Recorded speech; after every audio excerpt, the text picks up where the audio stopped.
Alors bien sûr, inutile de croire que vous allez pouvoir débloquer avec votre douille de 32 sans rallonge cet écrou, hein, parce que comme il est maté, c'est très difficile. Donc une fois que vous l'avez débloqué, on va passer à la suite. Donc il faut déjà libérer le frein à main. Donc vous mettez un petit tournevis ici ou une clé Torx, vous faites levier, vous libérez le frein à main.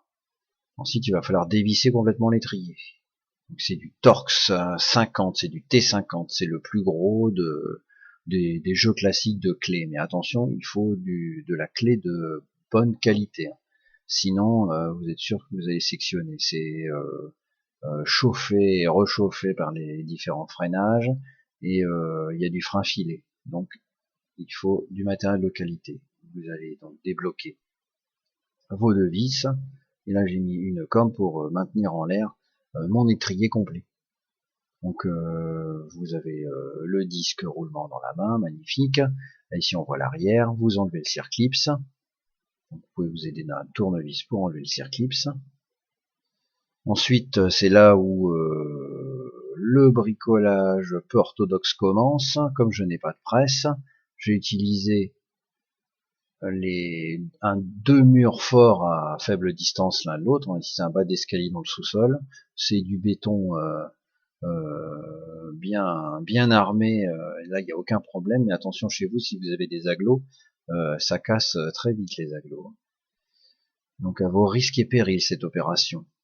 Donc là je commence à mettre quelques briques pour approcher mon cric hydraulique. Donc là j'ai mis un petit élément métallique, mais c'est pas du tout nécessaire, hein. Vous pouvez appuyer directement sur le roulement. Donc j'ai mis quand même le cric hydraulique dans le sens du réservoir vers le bas, hein, pour pas pomper de l'air, mais bien de l'huile.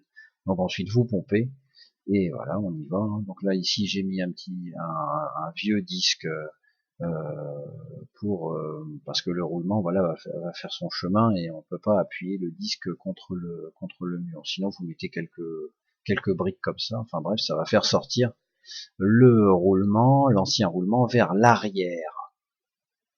Donc une fois que vous avez récupéré votre roulement, vous pouvez avec un tournevis le séparer en deux. Voilà ce que ça donne. Donc on a le roulement droit qui est ici, puis on a le roulement conique qui est ici. Et là, voilà. Donc cette partie-là va me servir pour remettre le nouveau roulement. En fait, voilà, je vais les joindre tous les deux avec un collier. Voilà, comme ça. Donc là, vous avez votre roulement neuf. Donc les écritures doivent être à l'avant, hein. De toute façon, c'est bien indiqué dans le montage. Donc ça correspond à l'avant l'avant du disque. On va donc l'insérer dans ce sens-là.